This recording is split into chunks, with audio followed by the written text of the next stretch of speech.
මාර සීන් එක කියනවාකු මට කෙල්ලෙක් සෙට් වුණා කියනවා තමයි තමට ලස්සන අයියා අවුලක් නැහැ තව නෝනා කෙනෙක් බැඳගත්තාට ඉතින් බැඳ ගන්න කොච්චර හොඳයි. මම අන්තපුරයක් දැම්මම මොකද හිතන්නේ මන් දන්නනේ ඒව දාගන්න බෑ කියලා. ඇයි දාගන්න බැරි ඔයාට එච්චර සල්ලි තියනවද අන්තපුරයක් දාගන්න තරම්?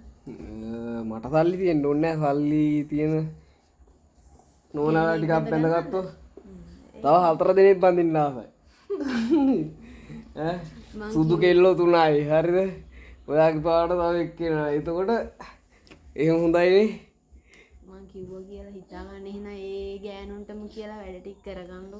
ඒ ගෑනුන්ටම කියලා වැඩ ටික කරගන්න. ඉතින් මේ ඒ ගෑනු තව 4 දිනක් ඉන්නවා නේද ඔයත් එක්ක ඒතකොට 5යි හරිද?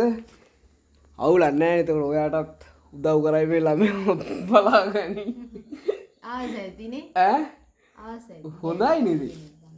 එහෙනම් ඉතින් මුස්ලිම් එකෙක් වෙන්න ඕන ගෑනු පස් දෙනෙක්. මම මුස්ලිම් එකෙක් වෙන්න ඕනේ. මුස්ලිම් මෙවුන් ගෑනු පස් දෙනා තියාගෙන ඉන්න. ඇත්තටම ආසයි කමක් නැද්ද කියනකො? ඉතින් බැඳ ගන්න මට මොකද? ඕ ඉතින් කේන්ති මේ ගෑනු කෙනේ જાති ඇත්තටම යාළුවනේ හරිද? අපි දැන් තව මොකක් ගිහිල්ලා කෙල්ලෙක් දිහාම නිකන් හැරිලා බැලුවා කියමුකෝ හොරෙන් වගේ. ඒකටත් මුම් විරිත්තනවා හරිද? රවණවා ගොරවනවා හරිද? අපි නිකන් ඒ ටෝක් කරන්න නෙමෙයි ආතල් එකට වගේ බලන්නේ. ඇස්කන් මෙහෙම තියනවා නේද? ඒතකොට රවණවා ගොරවනවා බලනවා. හරි දැන් මම කොල්ලෙක් දිහා බලපුවහම ඔයාලට මොකද්ද හිතෙන්නේ? කොල්ලෙක් දිහා බැලුවොත්ද කන් ගැට්ට ගලවලා අතන දෙනවා. ඒකේ අනිත් පැත්ත මාත් කරනවා එහෙම. ඇයි? පිරිමින්ට විතරද බලන්න පුළුවන් ගෑනු දිහා? මම වටේ යන කොල්ලෙක් වෙනවා. අවුලක් නැහැ. ඊයෝයි. වටේ යන කොල්ලෙක්. හොඳයිද කියනකො?